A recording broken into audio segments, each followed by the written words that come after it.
Hello 10th class.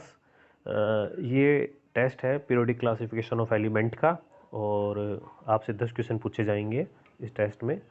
10 के 10 question optional होंगे।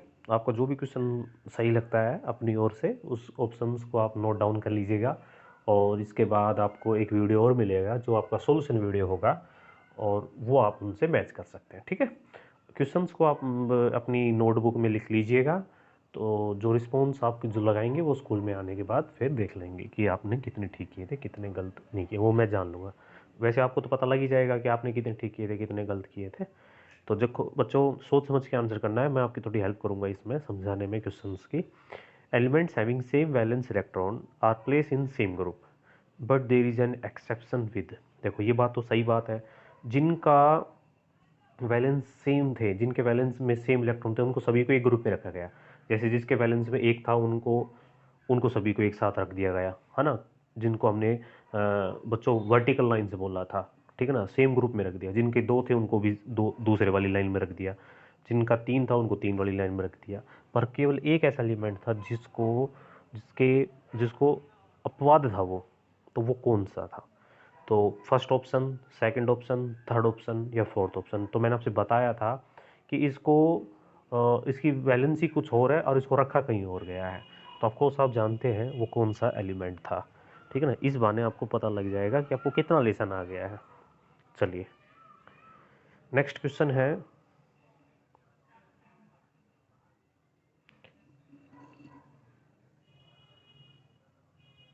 Second question था P Q R elements of Dobereiner triads. देखो मान लो P Q R three element है किसके भाई, मान लो डोबिनाइर के हैं। यदि पी का तो बच्चों पी क्यू आर एलिमेंट है डोबिनाइट्राइड्स के, और ये यदि पी का एटॉमिक मास 7 है और क्यू का 23 है, तो what will be the atomic mass of R, कितना होगा? ये मैंने आपसे बताया था। तो यदि ऐसे एलिमेंट में यदि आपको दो के दे रखे हों और तीसरा का निकालना हो, तो मैंने बताया था कि ऐसे क्वेश्चन में किस तरह से करेंगे। जब एक्सप्लेनेशन वीडियो आएगा तब उसमें बता दूंगा। यदि आप जाके देख सकते हैं, ये बातें मैंने आपको एक्सप्लेन की थी जब मैंने ये वीडियो बनाया था। डेबेनॉयर लॉ वहाँ पे पढ़ाया हुआ है, ट्राइड्स जिसने दिया था। तो उसमें मैंने कहा था कि आपने देखा कि फर्स्ट का मास और सेकंड और यदि लास्ट का मास दे रखा है, तो यदि आपको बीच वाले का निकालना है तो आप कैसे निकाल लोगे? यहाँ पे ये ऑर्डर नहीं है, कभी ये सोचो कि पी क्या हुआ आर में पी तो दे दिया और पी दे दिया और क्यू दे दिया तो इस हिसाब से आर बीच में, ये ऐसे ही लिख दिया इसने पी क्या हुआ आर। इसमें इस पे पी दे रखा है और क्यू दे रखा है, तो आर तुम बताओ क्या होगा।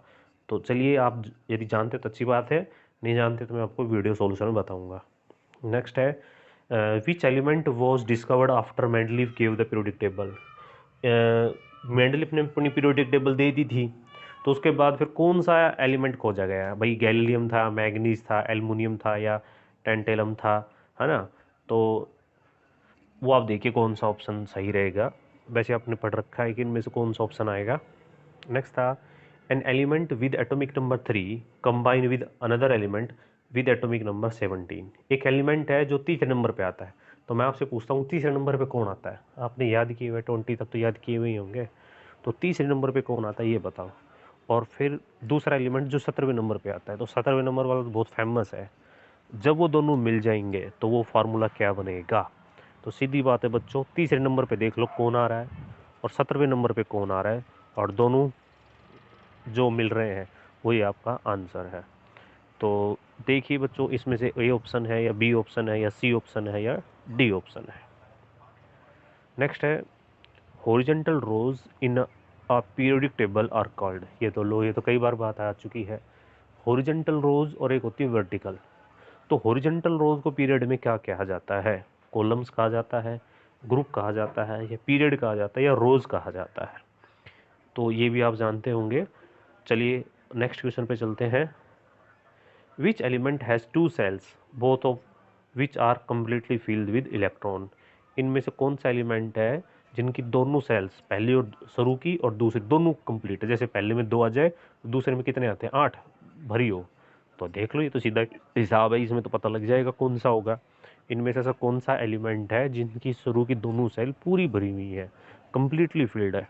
तो भाई वो देख लो, पहला ऑप्शन है या बी ऑप्शन है या सी ऑप्शन है या फिर डी ऑप्शन है, वो आप देखिए। नेक्स्ट क्वेश्चन नंबर 7 है, इसको मैं आपको समझा देता हूँ।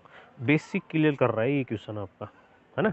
देखिए क्या है, एक टेबल बनाई है, ये फर्स्ट, ये है ग्रुप, ये सेकंड ग्रुप, ये 13 ग्रुप। हमने थर्ड और 12 के बीच के ग्रुप को स्टडी नहीं करना, वो ट्रांजिशन एलिमेंट्स है, तो वो हम लेटर जब हायर क्लासेस में पढ़ेंगे। और 17, 13, 18 आप जानते हैं ये नोबल गैसेस हैं। तो यदि फर्स्ट ग्रुप में भाई HAC लिख रखे हैं, 17 ग्रुप में B और D लिख रखा है और 18 ग्रुप में हीलियम लिख रखा है। अब सोच समझ के आंसर देना कि answer the question on the basic of following table, which element is the most metallic.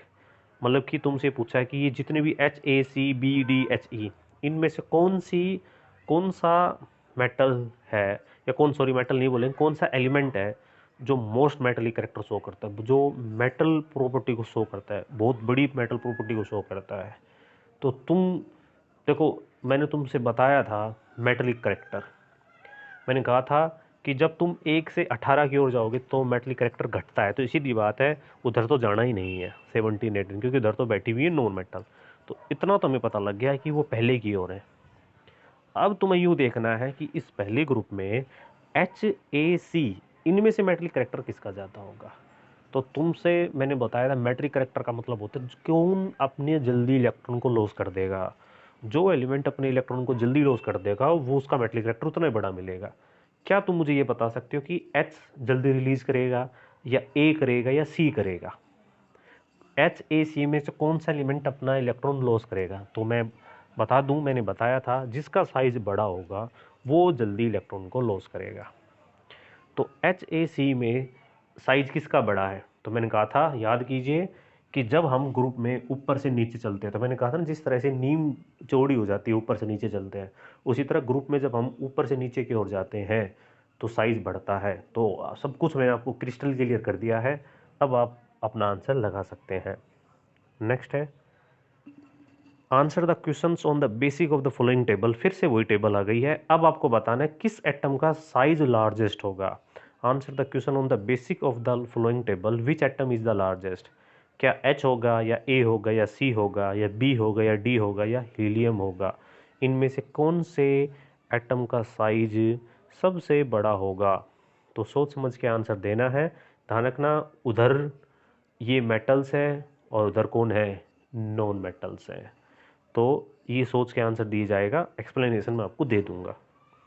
Next है, इसी टेबल में क्वेश्चन पूछ रहा है, answer the questions on the basics of the following table, which element is highly electronegativity. इनमें से कौन सा एलिमेंट सबसे ज़्यादा इलेक्ट्रोनेगेटिविटी शो करता है। अब इलेक्ट्रोनेगेटिव क्या है कि इलेक्ट्रॉन को लेना, इलेक्ट्रोनेगेटिविटी है ना। इलेक्ट्रॉन को लेना, कितनी जल्दी वो इलेक्ट्रॉन को ले लेता है, तो वो उसकी इलेक्ट्रोनेगेटिविटी है। तो इनमें से कौन सबसे जल्दी इलेक्ट्रॉन को ले लेगा। तो मेटल्स तो लेंगी नहीं, क्योंकि मेटल्स देने वाली होती है, तो ना तो इसमें H आएगा, ना इसमें A आएगा, ना इसमें C आएगा, तो ये ऑप्शन तो नहीं होगा। तो बचा आपका 17 और 18। आपको हिंट दे दूं, 18 भी नहीं होगा, क्योंकि 18 तो पहले से नोबल गैस है, वो तो पार्टिसिपेंट करती ही नहीं है। तो अब बचे ऑप्शन बी और डी। अब तुम ये देख लो, ऊपर से नीचे जाने पर इलेक्ट्रोनेगेटिव करेक्टर बढ़ता है या घटता है। इससे पीछे वाली वीडियो में हमने एक्सप्लेनेशन खूब अच्छी तरह से बताई थी कि what happen when non metal. देखो, इलेक्ट्रोनेगेटिव का वैसे भी करेक्टर नॉन मेटल्स का होता है, मैंने आपसे मेंशन किया था ना कि इलेक्ट्रोनेगेटिव हम नॉन मेटल का ही लेते हैं। अब तुम ये देख लो, इलेक्ट्रोनेगेटिव जो नेचर है वो नॉन मेटल में ऊपर से नीचे जाने पे क्या होता है, वो तुम अपने विवेक से देखो कि क्या होगा। बाकी मैं एक्सप्लेनेशन इसमें दे दूंगा, बाकी तुम्हें मेरे हिसाब से इसका आंसर आना चाहिए। नेक्स्ट है क्वेश्चन नंबर 10।